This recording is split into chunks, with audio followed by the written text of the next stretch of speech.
Nah, kali ini juga benar-benar bikin was-was karena menjadi potret gentingnya situasi pandemi di ibu kota.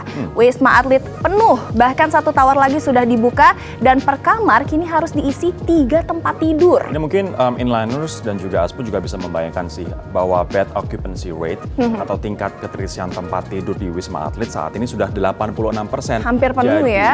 tersisa hanya 16% tempat tidur yang bisa diisi oleh pasien COVID-19 di Wisma Atlet. Ini menunjukkan apa? Bahwa menunjukkan besaran kenaikan kasus dalam 1 minggu terakhir ini menurut Gubernur Anies Baswedan itu sampai dengan 50%. Jadi ini kita juga harus ekstra waspada dengan COVID ini. Nah, para pasien terpaksa mengantri dengan duduk di lantai demi mendapatkan kamar untuk menjalani isolasi.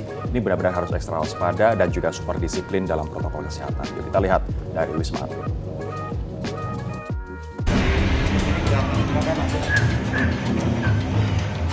Inliners, pandemi belum mereda, bahkan semakin menggila. Salah satu buktinya yang mencengangkan direkam kamera Dr. Tompi yang lalu membagikannya ke akun media sosialnya. Terlihat antrian orang yang memenuhi pelataran dan lobi Rumah Sakit Darurat COVID-19 Wisma Atlet. Para pasien terancam tidak kebagian kamar karena Wisma Atlet sudah penuh. Kondisi ini terpantau saat terjadi lonjakan pasien tertinggi dalam sehari mencapai 661 orang. Rumah sakit pun kewalahan. Tingkat keterisian tempat tidur RSD Wisma Atlet memang sudah mendekati lampu merah sejak 3 pekan pasca lebaran inliners. 75% kamar sudah terisi, dengan penambahan pasien bisa mencapai lebih dari 400 orang per hari.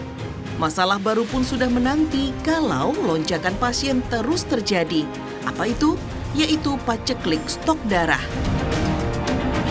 Ini akan berdampak kepada pembatasan berkumpul dan ini yang dikhawatirkan oleh PMI bahwa menipisnya stok darah di Indonesia.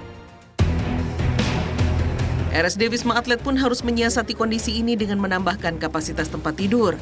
Sekarang dalam satu kamar akan diisi 3 tempat tidur sehingga kapasitas bisa bertambah hingga 2.000-an bed. Selain itu, Tower 8 juga dioperasikan di RSDC Wisma Atlet yang mampu menampung lebih dari 1.500 pasien tanpa gejala. Sebelumnya, tower ini digunakan sebagai tempat karantina para pekerja migran Indonesia yang baru pulang dari luar negeri.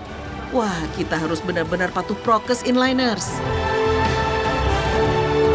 Ini nggak cuma di Jakarta loh, tapi di Bandung Raya pun bahkan sekarang sudah diberlakukan work from home oleh Gubernur Jawa Barat Ridwan Kamil untuk Bandung Raya. Nah, kita pun juga tahu bahwa peningkatan kasus ini suka nggak suka disebabkan oleh kemarin waktu kita mudik lebaran.